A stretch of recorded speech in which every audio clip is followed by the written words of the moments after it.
The medieval world thrived on fear. Power was maintained not just by armies, but by spectacles of punishment. To see a body suffer in public was to be reminded of the law's cold grip, and few methods embodied this cruelty more than the coffin torture. Unlike swift execution, the coffin was a slow descent into death. An iron cage carefully crafted to mirror the shape of the human body became a prison and a tomb. Its bars pressed against the flesh, leaving no room for movement, no comfort of escape. The condemned would be stripped, often naked, and shoved into this metal frame. For the small and frail, the cage seemed suffocating. For the larger, it cut into their skin, biting with rusted teeth. Each victim was displayed like a grotesque ornament for the crowd's judgment. The coffin was usually hoisted high on poles or suspended from gallows. There it hung in the open, swaying with the wind, while the world below went on with its daily life. Farmers worked their fields, children pointed and laughed, and birds circled above with ominous patience. At first, the prisoner could shout. They could curse, weep, or plead with the passers-by, but the iron echoed their voice back at them, a cruel reminder of isolation. The cage allowed no secrets. Every twitch of agony was a public show. The first hours were always the most defiant. A thief, a rebel, or even a noble accused of betrayal would spit out words of anger, claiming innocence or mocking their captors. But bravado faded when the heat of the sun began its work. In summer, the metal burned. The bars grew hot under the glare of noon, searing skin with every breath. In winter, frost coated the iron, freezing the prisoner's body until their lips turned blue and their teeth chattered like castanets of the damned. Time passed slowly, marked not by bells or candles, but by the agony of the flesh. Hunger gnawed first, then thirst. The lips cracked, the tongue swelled, and the eyes glazed with desperation. Even the proudest voices shrank into whispers, then silence. Crows were often the first to arrive. Their black wings beat against the cage as they perched close, unafraid of the living corpse within. They pecked at fingers that jutted through the bars, tore at soft flesh exposed, and waited for weakness to claim the rest. Flies followed, laying eggs in wounds where the cage had cut the skin. Maggots writhed in festering sores, turning the body into a banquet. The stench of sweat, blood, and rot spread across the square, repelling some, yet drawing many more eager onlookers. For rulers, the coffin torture was not just punishment, it was theater. A thief displayed in a cage at the town gate was a warning to every traveler. A heretic left to rot near the church was a sermon louder than any priest's voice.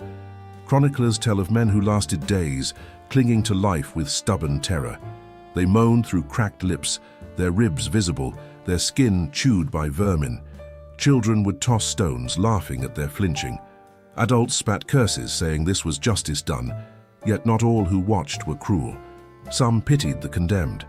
A mother might whisper prayers for a stranger. A farmer might sneak a sip of water between the bars. But mercy was rare, for to aid the suffering was itself a crime. The cage was not always used for the living. Corpses too were locked inside, left to rot until nothing but bones rattled within. Bandits slain on the road might find their bodies displayed for months, their skeletons warning others of the price of lawlessness. Such displays turned execution into legend. Travelers would recall seeing cages swinging in the wind, bones clattering like chimes. Children grew up pointing at these grim silhouettes against the sky, learning fear before they learned wisdom. There are tales of nobles too condemned to the coffin. For them, the humiliation was worse than death. Stripped of finery, reduced to flesh and bone, their downfall was savored by those who once bowed before them. The cage made all equal in decay. In Germany, England, and France, the practice lingered through centuries. Records describe crossroads littered with hanging coffins, iron frames twisted by time, but still clutching skeletons. The sight became part of the landscape, as common as a church steeple or a farmer's cart. The symbolism was powerful. The coffin was not just a punishment, it was erasure. No burial, no grave, no ritual farewell. The body was denied rest, left to the sky and the beasts, forgotten except as a tale of terror. Some victims, desperate for an end, begged executioners for mercy. A swift blade, a final strike, anything but the cage. yet few were granted such kindness.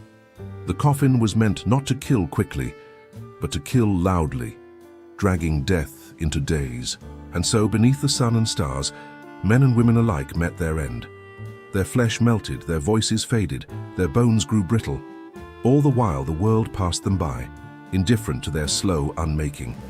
The coffin torture endured not because it was efficient, but because it was unforgettable. It made punishment a memory etched into every witness. The rattling cage was a song of power, a melody of pain carried on the wind. And those who saw it never forgot. For in the dark corners of their minds, they could still hear the crows, still smell the rot, still picture the body swaying in its iron tomb. Fear did its work, long after the victim was gone. The coffin torture was more than an instrument of death. It was a stage where stories of defiance and despair played out before the public eye. Each victim carried their own history, and the cage became the cruel book in which their last chapters were written. One such tale comes from the streets of Nuremberg. A thief, caught stealing bread from the market, was sentenced to the coffin.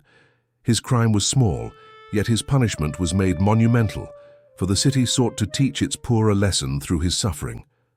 The cage was brought to the square, its iron limbs clanking like a skeleton's laughter. The thief was dragged forward, barefoot and trembling. He fought against the guards, but their grip was stronger than his fear, and soon his body was forced into the narrow prison. The crowd jeered, throwing scraps of rotten food. "This is what hunger brings," cried one merchant, as though justice lay in cruelty. Yet some faces in the gathering reflected pity. They too had known hunger, and they saw in the man's eyes the mirror of their own desperation. As the cage was hoisted high, the thief shouted.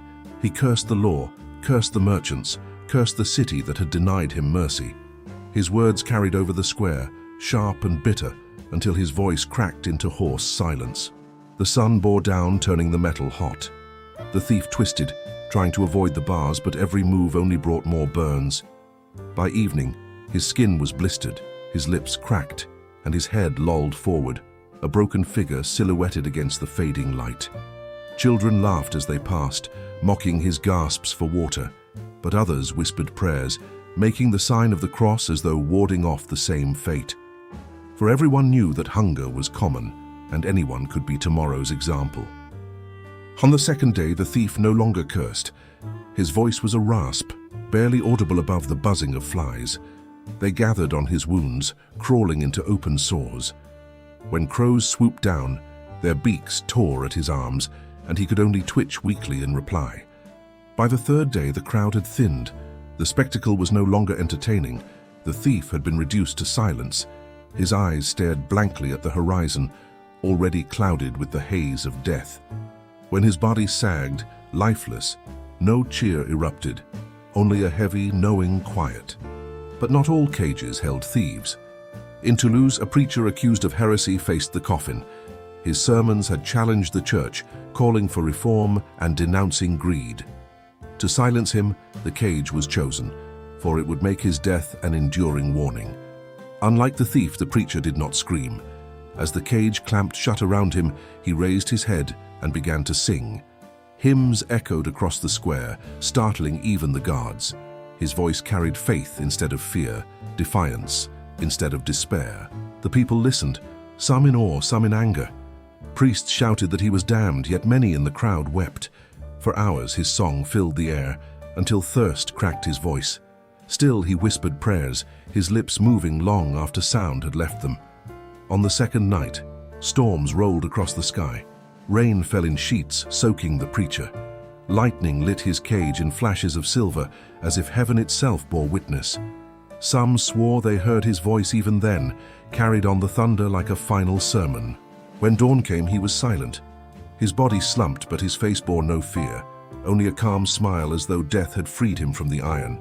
His followers whispered that his spirit had risen before his flesh had failed, and the legend of his courage lived on. The coffin torture did not only target the poor or the devout. In Burgundy, a nobleman accused of treason was caged for all to see. Once clad in velvet and gold, he now wore nothing but torn linen, his pride shattered beneath iron's grip. The people gathered in greater numbers than ever before. Here was a man who had once feasted while they starved, now writhing like any common criminal. Some laughed at his humiliation, others spat in his direction, and many felt a dark satisfaction in his fall. The noble begged at first, offering riches to anyone who would free him, but promises meant nothing to the guards, and the crowd only laughed. Soon his begging turned to wailing, his wailing to sobbing, until at last he had no strength left to plead. Days passed, and the noble's body wasted away. His once handsome face was gaunt, his skin bruised and torn by the cage. When the birds came, they treated him no different than a beggar or a thief. In the eyes of death, all men were equal. The coffin torture thrived because it told stories without words. Each victim became a message written in iron and flesh. Some warned against hunger's crime, others against speaking too boldly, and still others against challenging power itself. But the audience, though cowed, also remembered differently. They saw the thief who died for bread, the preacher who sang through agony, the noble reduced to nothing. In their minds, the coffin became more than punishment. It became memory, etched deeper than any law. The cages themselves stood long after the victims were gone. Empty, they rattled in the wind like hollow voices, reminding all who passed of the suffering once trapped inside. Travelers shuddered at the sight, while locals spoke their names in hushed tones. For each cage held not just bones but stories, stories of hunger, faith, pride, and despair. And though rulers intended fear, what lingered most was the image of human fragility, bodies crushed by iron, but spirits that, at times, refused to break. And so, the coffin torture became legend, a cruel theater where every victim's end echoed across generations. Even when the cages rusted away, their ghosts remained, whispering to the living, "Beware power, for it kills slowly, and it never forgets." The coffin torture, once a feared spectacle, did not last forever. As centuries passed, whispers of reform began to ripple through Europe. The cruelty that once held power started to be questioned, and the iron cages slowly fell silent. In many cities, the cages still hung long after their victims had rotted away. Skeletons swayed with the wind, ribs rattling against iron bars. Travelers described the sight with horror, calling towns graveyards in the sky. For some, these images inspired obedience, for others they stirred disgust. The Renaissance brought with it new ideas of justice. Courts began to argue that punishment should correct, not only destroy. Philosophers wrote against the spectacle of death, saying it hardened the hearts of men instead of cleansing them.